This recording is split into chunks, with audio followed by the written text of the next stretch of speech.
नमस्कार, यौम मंडी में आप सभी का स्वागत है। आपके साथ मैं हूं स्वाति। आज हमारा फोकस होगा म्यूचुअल फंड पर और सवालों के जवाब देंगे वाइज इन्वेस्ट एडवाइजर्स के सीईओ हेमंत पुस्तकी।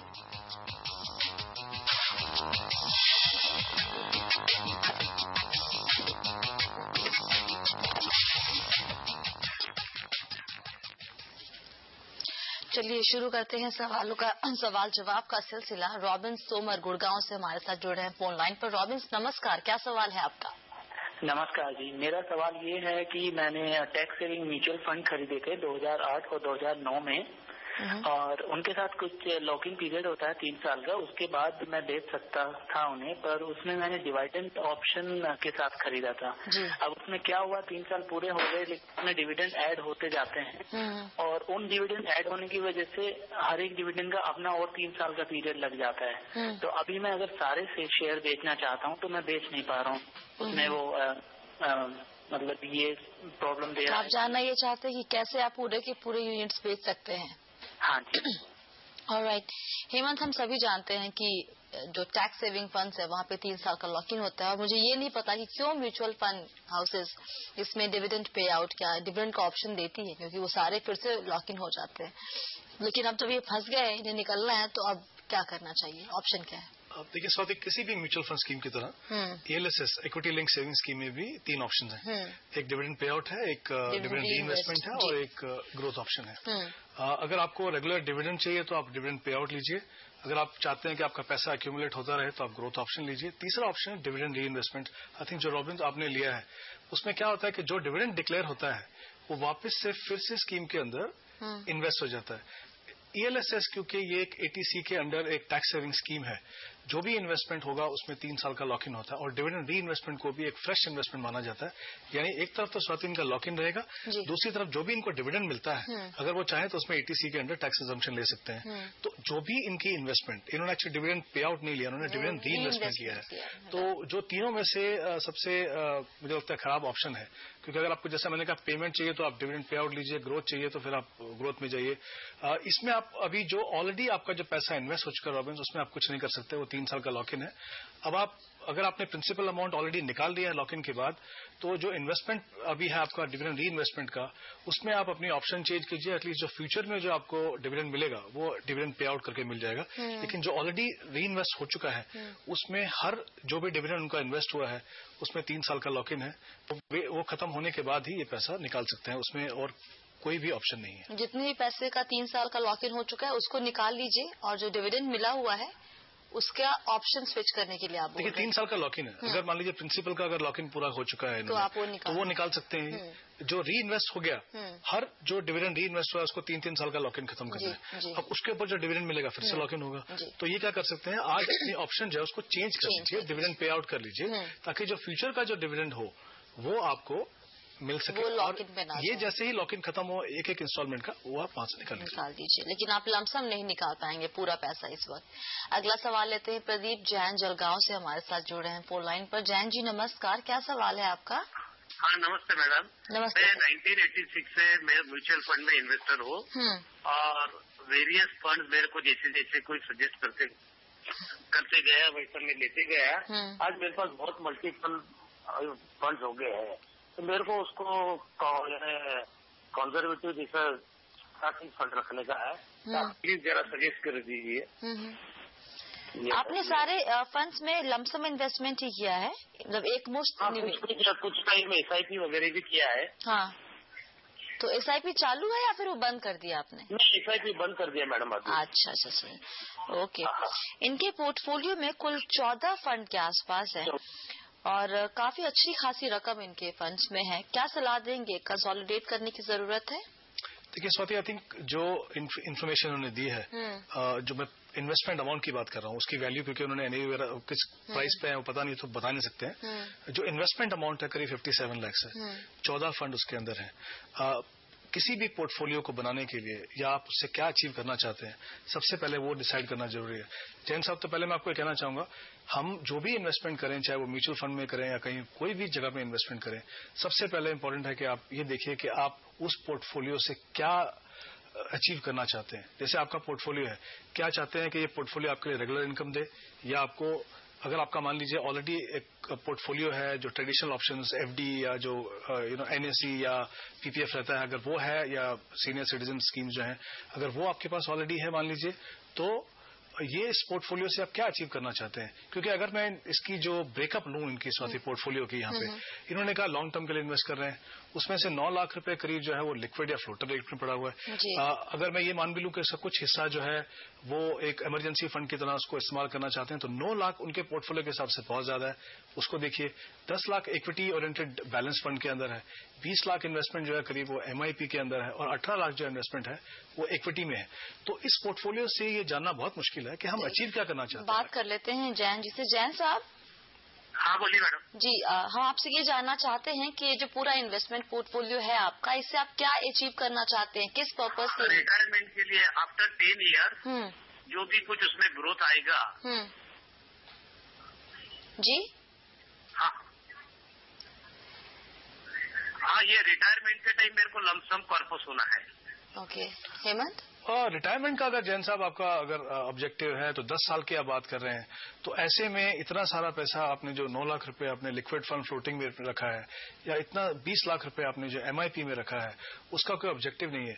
देखिए, 10 साल का समय है आपके पास, तो इसमें मुझे लगता है उस हिसाब से अगर आप देखें तो आपका एक्सपोजर जो है एमआईपी में आप कम कीजिए, और अगर आप नहीं चाहते हैं कि पूरा पैसा, क्योंकि ऑलरेडी 18 लाख आपका इन्वेस्टमेंट है इक्विटी के अंदर, तो जो इक्विटी ओरिएंटेड बैलेंस फंड है आपके पोर्टफोलियो में, उसमें अपना एक्सपोजर बढ़ाइए। तो सबसे पहले जैसा आपने कहा, अगर आप ग्रोथ करना चाहते हैं तो उस तरह से पोर्टफोलियो को डिजाइन कीजिए। अभी जो पोर्टफोलियो है कुछ इनकम जनरेट कर सकता है, या इनकम जनरेटिंग स्कीम में है, कुछ ग्रोथ में है, उसको थोड़ा सा आप यहाँ पे ठीक कर लीजिए। दूसरा, जो आपके जो नंबर ऑफ फंड जो कम करने का, जैसे इक्विटी की अगर हम बात करें 18 लाख में अगर आप देखें जो आपकी इन्वेस्टमेंट है, कुछ एक फंड में आपको बता रहा हूं वो चेंजेस आप वहां पे कर लीजिए। फ्रैंकलिन इंडिया ब्लू चिप आपके पोर्टफोलियो में है, और फिडेलिटी इक्विटी आपके पोर्टफोलियो में है, और अब डीएसपी टॉप 100 भी है। तो मुझे लगता है आपके पोर्टफोलियो के हिसाब से जिस तरह का मिक्स है, वो उनमें से आप एक फंड रखिए। तो फिडेलिटी इक्विटी और जो फ्रैंकलिन ब्लू चिप है, वहां से निकल के आप उसको जो पैसा जो है उसको आप इन्वेस्ट कर दीजिए आप टीएसपी टॉप 100 के अंदर। तो यहां से 2 फंड आपके कम हो जाएंगे। रिलायंस ग्रोथ में जो आपका इन्वेस्टमेंट है उसको आप रिलायंस इक्विटी अपॉर्चुनिटी में ऐड कर दीजिए, तो क्योंकि दोनों एक ही कैटेगरी के फंड हैं, और रिलायंस इक्विटी अपॉर्चुनिटी की परफॉर्मेंस ग्रोथ से काफी अच्छी है, तो वहां पे एक फंड आपका कम होगा। मिड कैप के अंदर आप चाहें सुंदरम मिड कैप में थोड़ा एक्सपोजर कम करके या उससे निकल सकते हैं। इनफैक्ट आप चाहें तो उसका 60% पैसा जो है वो एचडीएफसी इक्विटी में इन्वेस्ट कीजिए, और 40% जो है वो रिलायंस इक्विटी अपॉर्चुनिटी में कीजिए। तो इस तरह से आपके पोर्टफोलियो में सही बैलेंसिंग होगी, नंबर ऑफ फंड भी कम होंगे, और जो ऑब्जेक्टिव आप अचीव करना चाहते हैं। और जैसे मैंने कहा, अगर आप 10 साल का समय है तो एमआईपी का पैसा जो है वो वहां से कम करके जो आपके बैलेंस फंड है 2 उनमें आप बढ़ाइए, ताकि आपको अच्छी सी ग्रोथ मिल सके।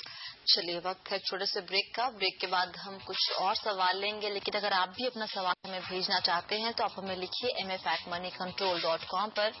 आप हमें फेसबुक पर भी फॉलो कर सकते हैं। आपको विजिट करना है facebook.com/आवाज-योर-मनी। यहाँ पर आप योर मनी के पुराने एपिसोड भी देख सकते हैं, साथ ही अपने सवाल भी वहाँ पोस्ट कर सकते हैं।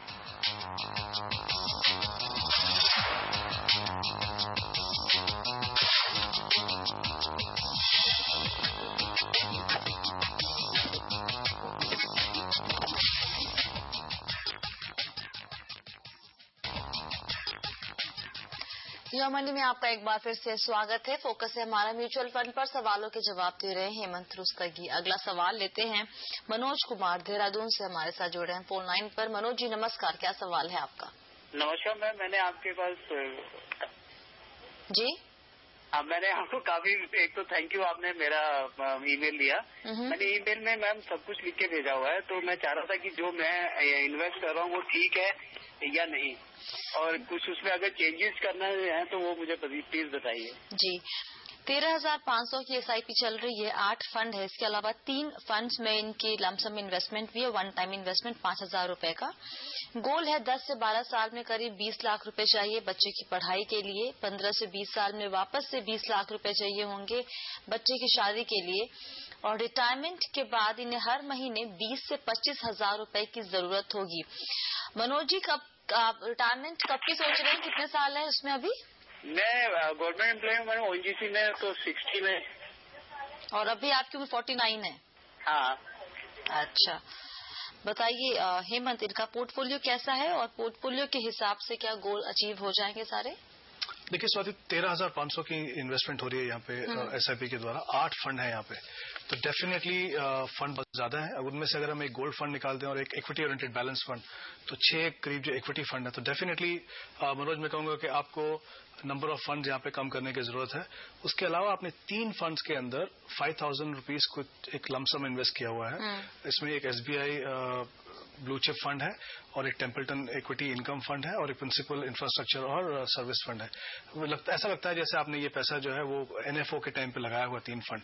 और देखिए, हर फंड जो आपके पोर्टफोलियो में हो उसका एक रोल होना चाहिए पोर्टफोलियो में। अगर आप ऑलरेडी 8 फंड में इन्वेस्ट कर रहे हैं, 8 फंड आपके पास ऑलरेडी हैं, ये 3 फंड, अगर ये फंड अच्छे हैं तो फिर इसमें SIP करना चाहिए। अगर ये फंड अच्छे नहीं है तो आपके पोर्टफोलियो में ये नहीं होने चाहिए। तो मुझे लगता है फंड कम कीजिए पहले। सबसे पहले तीनों जो इन्वेस्टमेंट है लमसम 5,000 की, इन तीनों फंड से आप निकल जाइए और जो एग्जिस्टिंग फंड है वहां पे आप इन्वेस्टमेंट कीजिए।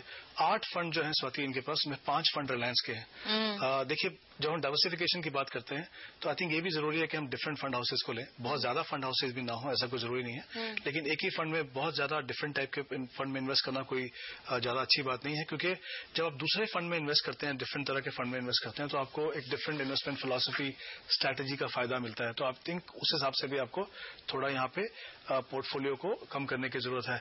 तो रिलायंस ग्रोथ में जो आप पैसा इन्वेस्ट कर रहे हैं उसको आप रिलायंस इक्विटी अपॉर्चुनिटी जो ऑलरेडी आपके पास है उसमें आप इन्वेस्ट कीजिए। रिलायंस विजन और रिलायंस डाइवर्सिफाइड पावर में जो आप पैसा इन्वेस्ट कर रहे हैं उसको आप HDFC टॉप 200 में ऐड कीजिए।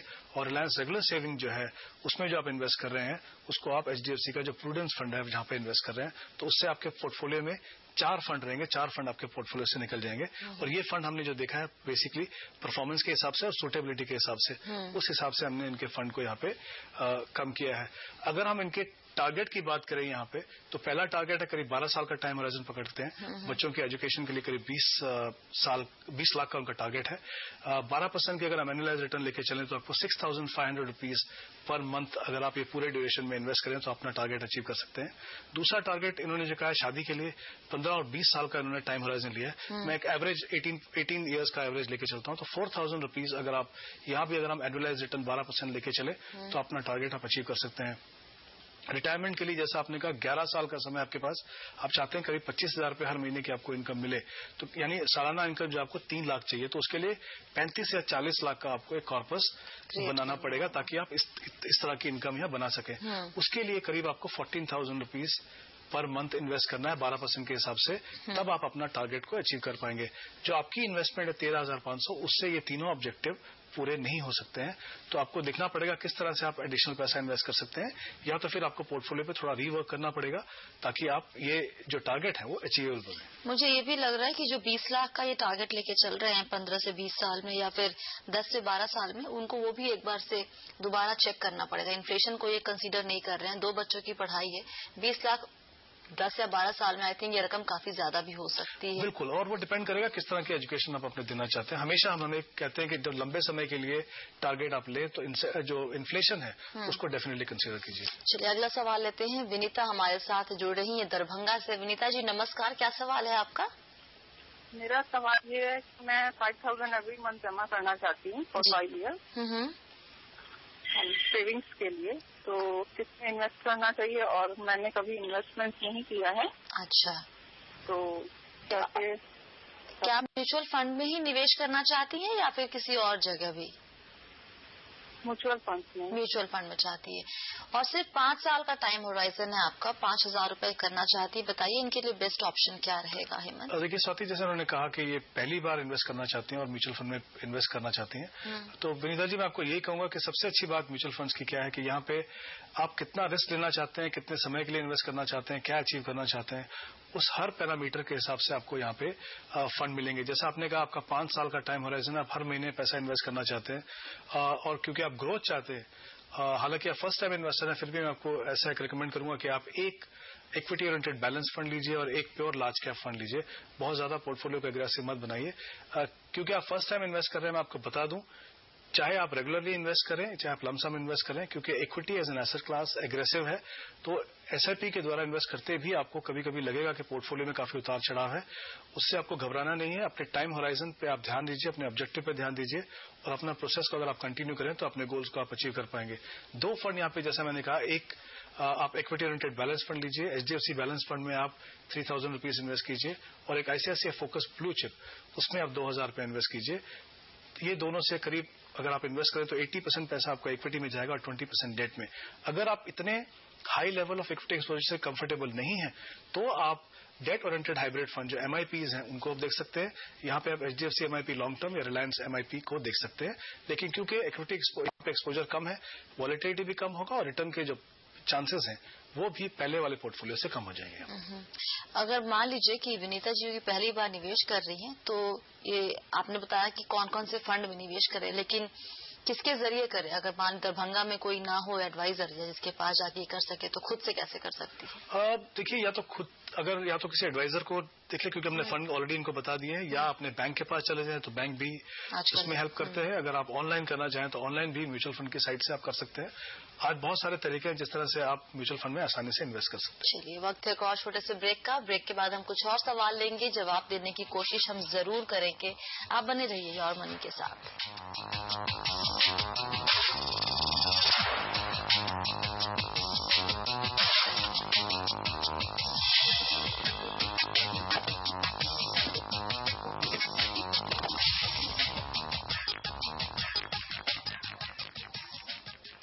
योर मनी में आपका एक बार फिर से स्वागत है। फोकस है म्यूचुअल फंड पर सवालों के जवाब दे रहे हैं वाइज इन्वेस्ट एडवाइजर्स के CEO हेमंत रुस्तगी।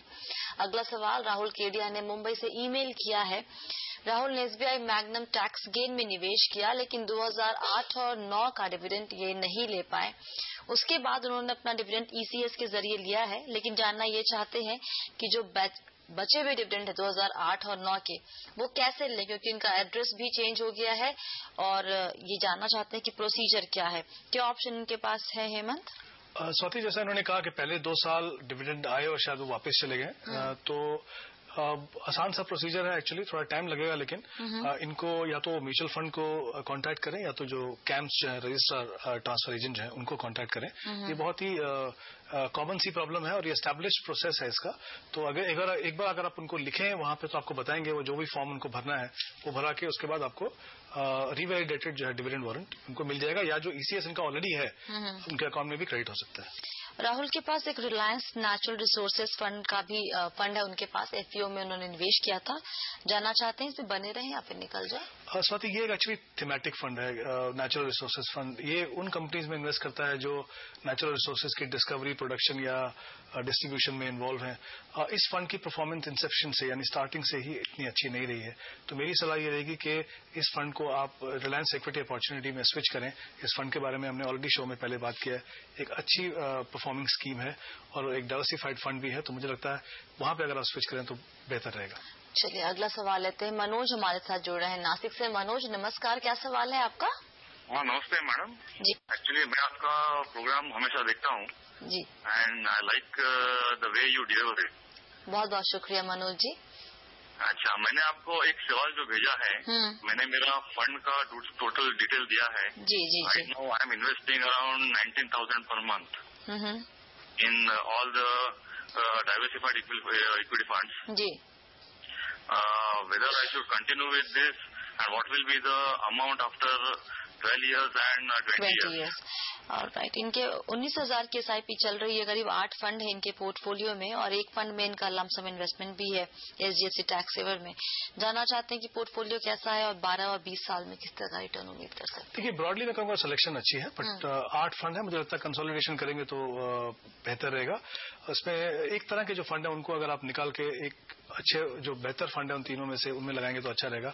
जैसे यहाँ पे आपके पास एक फंड है फ्रैंकलिन इंडिया प्राइमा प्लस और फ्रैंकलिन फ्लेक्सी कैप। ये जो पैसा आप इन्वेस्ट कर रहे हैं ये आप अगर HDFC इक्विटी में करें तो वो बेहतर रहेगा। DSP माइक्रो कैप जो है वो पैसा जो है आप IDFC प्राइमरी इक्विटी जो भी आपके पोर्टफोलियो में उसमें इन्वेस्ट करेंगे तो बेहतर रहेगा।